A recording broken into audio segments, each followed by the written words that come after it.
Hi, Chris Griffiths here for the third part of MLS Class 1. So here we are on the home page, and the first thing you'll notice is that along the top here we have a menu bar with quite a few different drop downs. At the far left of the menu bar you'll see this house icon. This is actually very useful. Anywhere you are in the MLS, one click of the mouse you can return to the home page. So we're going to use this house icon quite a bit. Now, during the course of our classes, we're going to go through in fact all of the commands really here in the menu bar. But before we start, I want to look at these icons on the right. And the first one you'll see is this one that says speed. This is what's called a toggle. So it's either off, which it is now, or it's on. And you'll see that when it's on, it appears with a bar there on the home screen. So off, on. Now, at the left end of this bar, you will see this blue question mark. And you'll find this in other places in the MLS. Basically, it's offering to show you instructions on what to do with that particular item.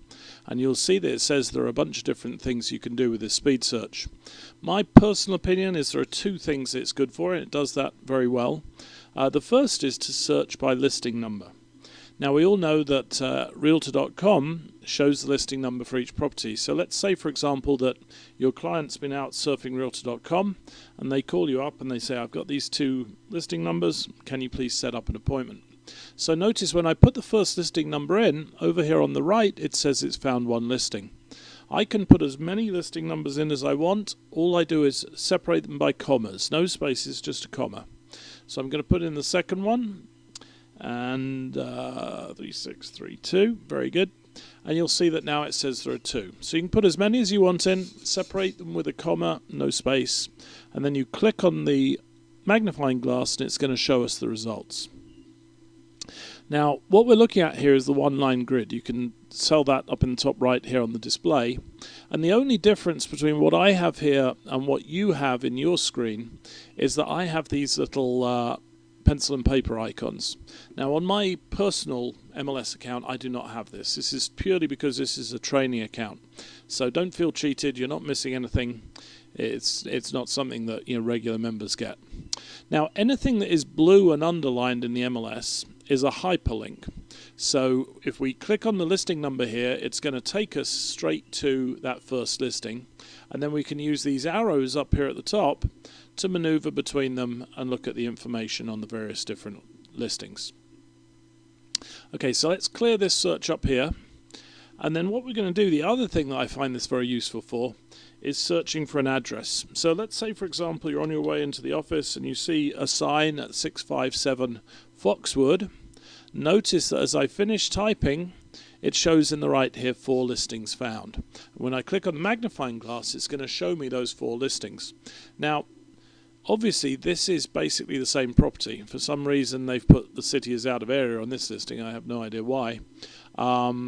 But notice that these listings, we've got 2 sold properties, one back in 1998, another sale in 2007. The property tried to sell in 2011 and now it's on the market in 2012. This tells us that basically we're going to see a history for this property.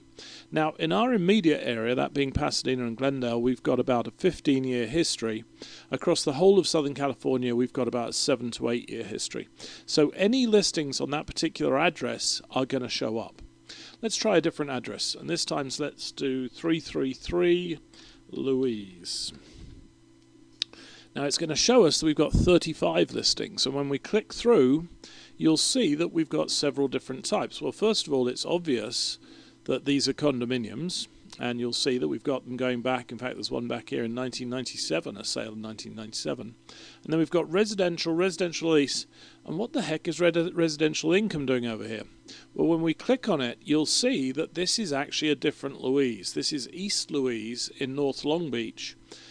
So be aware that it's going to find anything with that address. Obviously, we're looking at the whole of Southern California. So if there is a similar address, it's going to come up on this search. Now, there are other things that it tells you can do with the speed search. Personally, I think the 2 things I showed you are the things to use it for. When you're not using it, turn it off. We're in the business of real estate.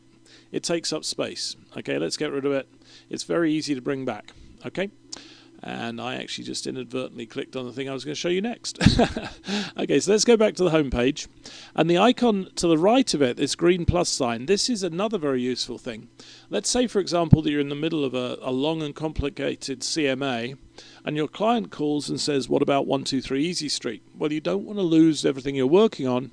You can open a new version of the MLS by clicking here, and you'll see now that I have 2 versions of the MLS open. Now, a word of caution. If you don't make an entry on the MLS in 60 minutes, it's going to kick you out. So if you leave empty sessions open, all of a sudden you'll get a message saying you're about to be kicked out of the MLS.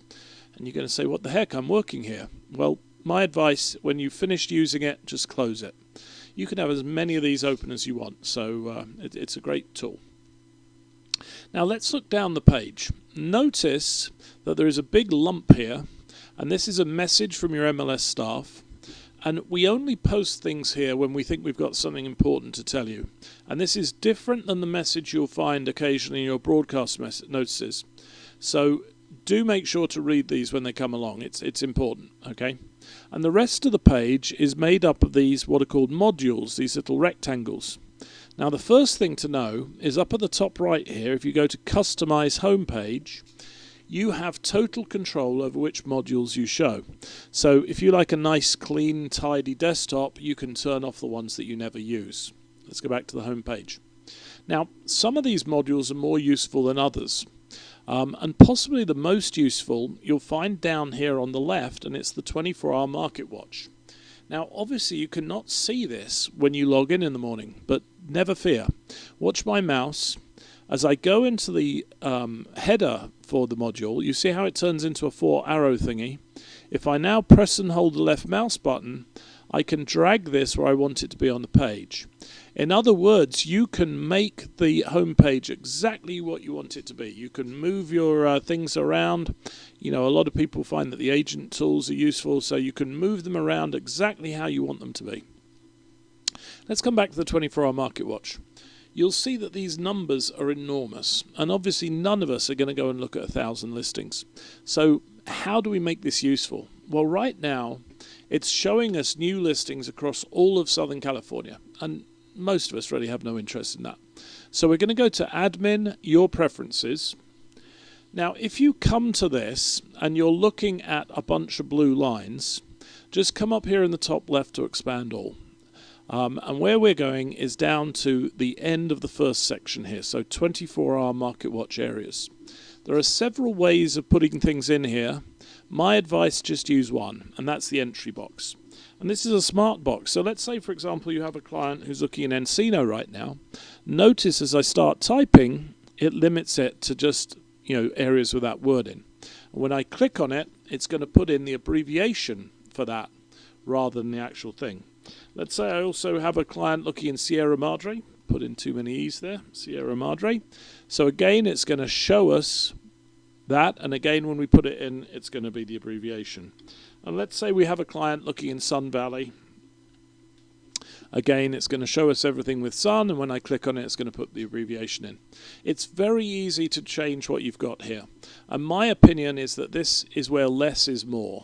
If you use fewer areas, you'll use this tool more. So just come back and take out, for example, if my client buys an Encino, I'll come back and take it out, and we don't need to see it anymore. So let's come up and click Save.